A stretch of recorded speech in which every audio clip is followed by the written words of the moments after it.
L'équipe de France de football a gagné hier contre la Russie, c'est de bon augure, avant l'Euro 2016. Euro qui est placé sous haute surveillance, évidemment dans un contexte d'attentat. C'est avec Thierry Braillard, secrétaire d'État au sport, qu'on en parle ce matin.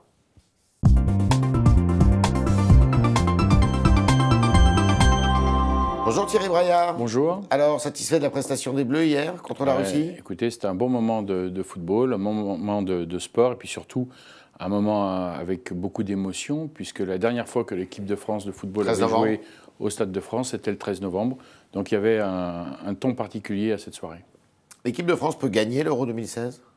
Écoutez, les valeurs de nos joueurs, la valeur de notre sélectionneur, tout le travail qu'a fait la Fédération française de football peut nous amener à un certain optimisme. Maintenant, c'est une compétition avec un aléa, mais on a la possibilité de gagner cet Euro. On peut se passer de Karim Benzema ou pas alors? Écoutez, Thierry Roland, l'ancien journaliste regretté, avait cette formule. En France, il y a 60 millions de sélectionneurs. Moi, je n'en connais qu'un, c'est Didier Deschamps. Donc je pense qu'il fera la meilleure équipe pour qu'on gagne l'Euro. Oui, mais enfin, on sent qu'il y a Noël Le Graët qui est assez engagé dans l'affaire aussi. Il y a le président de la République. On dit aussi que le président de la République est pro-Benzema et que le Premier ministre est plus réservé par rapport à Benzema. Non, dimanche dernier, le Premier ministre a rappelé les qualités de joueur de Karim Benzema, le rôle d'exemplarité que tout professionnel, dans quelque sport que ce soit, doit avoir, notamment vis-à-vis de la jeunesse. Maintenant, je crois que les ministres ont du travail à faire et le sélectionneur en a un, c'est de sélectionner la meilleure équipe de France. D'accord. Alors, il y a l'Euro 2016 qui commence le 10 juin, qui se termine le 10 juillet, en France. Belle compétition de football. Est-ce qu'on est prêt pour accueillir beaucoup de spectateurs? On est prêt pour accueillir 7 millions de visiteurs, plus de 2 700 000 personnes qui vont aller dans les stades, voir les 51 matchs, 10 sites qui vont accueillir toutes ces rencontres, 24 équipes, 24 sites d'hébergement qu'il faut aussi sécuriser. Des fan zones? Des fan zones. Combien? 10 fan zones par rapport aux 10 villes hautes. La France est prête à accueillir l'Euro dans les bonnes conditions. Que répondez-vous à Frédéric Pechnard, qui est le monsieur sécurité de Nicolas Sarkozy, qui dit qu'il faut abandonner l'histoire des fan zones? Je pense que... Pour des raisons de sécurité. Monsieur Pechnard devrait me dire ce qu'il fera du concert de David Guetta qui a lieu, je crois, sous la Tour Eiffel. Enfin, qu'il me dise ce qu'ils ont fait de l'arrivée du Tour de France qui a lieu sur les Champs-Élysées. Monsieur Pechnard devra me dire si on maintient Roland Garros. Je crois que s'il a limité son propos aux fan zones, il y avait certainement une connotation très politicienne et très éloignée des vraies questions de sécurité pour lesquelles le gouvernement travaille depuis des mois et des mois. Là où il n'y a pas de fan zone, c'est-à-dire dans les villes qui ne reçoivent pas l'Euro dans leur stade, est-ce qu'on pourra organiser des manifestations, des rassemblements populaires? Oui, tout cela en lien bien sûr avec la préfecture, notamment si une ville souhaite mettre un écran géant pour voir la demi-finale ou la finale, ça sera possible s'il y a autorisation de la préfecture et si nous avons assez de forces de l'ordre pour assurer la sécurité, car tout est une question de sécurité. Donc dans ces cas-là, la ville qui voudra faire cela pourra aussi prendre attache avec des sociétés de sécurité privées pour sécuriser son écran. Alors, c'est ce qu'il faut savoir, c'est que la sécurité à l'intérieur des enceintes sera assurée par des sociétés privées. Et ce n'est que sur la voie publique qu'il y aura des forces de l'ordre. Très brièvement, pour vos auditeurs, à l'intérieur des stades, c'est le comité d'organisation qui est responsable de la sécurité. À l'extérieur, c'est l'État. Pour les fan zones, à l'intérieur des fan zones, c'est la ville dans laquelle se situe cette fan zone qui est responsable de la sécurité. Ça peut être la police municipale, par exemple? Ça peut être la police municipale. Mais ou des sociétés privées. D'où les sociétés privées. Et en dehors, ce sont les forces de l'ordre. Mais tout cela, c'est fait en partenariat avec un vrai travail mené au sein d'un comité de pilotage, présidé par Bernard Cazeneuve, le ministre de l'Intérieur, en lien avec le Club des villes, présidé par Alain Juppé, et le comité d'organisation, avec Jacques Lambert à sa tête. Alors, combien de forces de l'ordre embauchées par l'État seront sur le pied de guerre? Toutes les forces de l'ordre sont mobilisées pendant cette période. Parce qu'il faut assurer, bien sûr, le suivi et le quotidien de la sécurité. Et en plus, il y aura donc des sécurités précisées pendant la période du 10 juin au 10 juillet. Le président de la République sera au match d'ouverture? Je pense que le président de la République, en tout cas, sera très présent durant cet Euro. Il l'était hier pour lancer un peu l'idée que toutes les forces vives du pays, tous les Français doivent s'approprier cette manifestation. À partir du moment où on a dit que la sécurité serait maximale, je pense qu'il faut aussi penser qu'il va y avoir plein d'animations autour de cet événement, qu'on a fait une opération qui s'appelle Tous Prêts, où des milliers d'associations ont répondu présent pour faire des animations autour de cet événement avec des places qui vont être données en contrepartie. Donc l'euro, ce n'est pas simplement que la sécurité, même si elle est maximale, c'est plein d'autres choses, c'est surtout l'économie, création d'emplois. Combien d'emplois créés? Alors, pour la construction des stades, il y a eu des milliers d'emplois créés. Et là, c'est bien sûr l'industrie du tourisme, l'industrie de l'hôtellerie et de l'hébergement, l'industrie du transport qui va bénéficier de toutes ces demandes avec création d'emplois.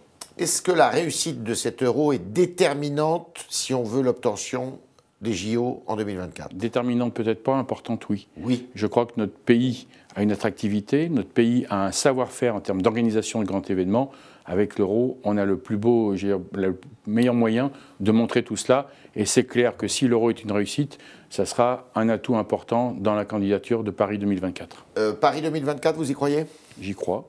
J'y crois, c'est une très belle candidature qui a été bien menée, portée par le mouvement sportif. Ouais. Et pour l'instant, j'allais dire, on a pris un rythme qui peut nous amener vraiment à Lima en septembre 2017 avec une très bonne nouvelle. D'accord.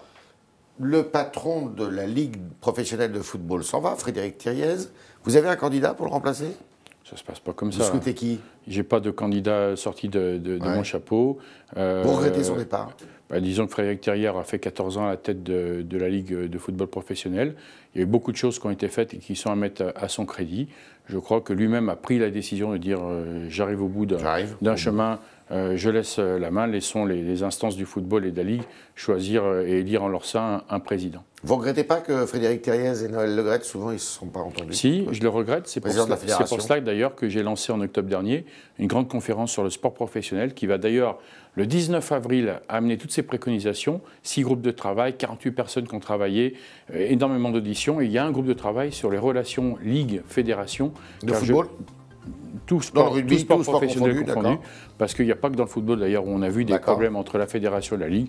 C'est un des groupes de travail qui amènera des idées où peut-être on fera évoluer les choses. Pour faire vite, la fédération c'est le sport et la ligue c'est le football, c'est l'argent? Non, il n'y a que la fédération pour moi qui existe, parce que c'est la fédération qui est la délégation de service public de l'État. D'accord. Donc ensuite... Et la ligue elle sert à quoi alors? La ligue est un pis-aller qui suit la fédération pour organiser notamment les compétitions du sport professionnel ainsi que tous les aspects commerciaux.